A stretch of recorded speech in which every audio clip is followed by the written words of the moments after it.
বড় বড় ডাক্তারদের চেম্বারে গেলে দেখা যায় বিভিন্ন চিত্র পিকচার ঝুলায় রাখে, টাক মাথা এবং চুল মাথা, বাঁকা দাঁত, সোজা দাঁত, কাটা ঠোঁট, জোড়া ঠোঁট দেখায়।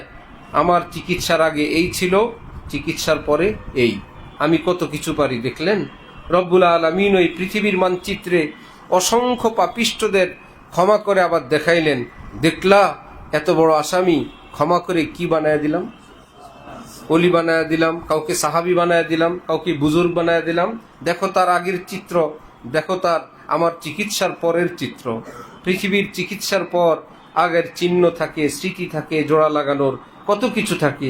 আমি যাকে ক্ষমা করি, আনসাল্লাহু হাফাজতাহ, সব রকমের স্মৃতি, সব রকমের যত জায়গায় ভলিউমে, যত জায়গায় তার লিস্ট এবং তার জীবনে যারা জাননেওয়ালা, আমি সকলের স্মৃতিপট থেকে সমস্ত কিছু ধুয়ে মুছে সকলের অন্তরে তার জন্য সম্মান প্রতিষ্ঠাও করে দেই।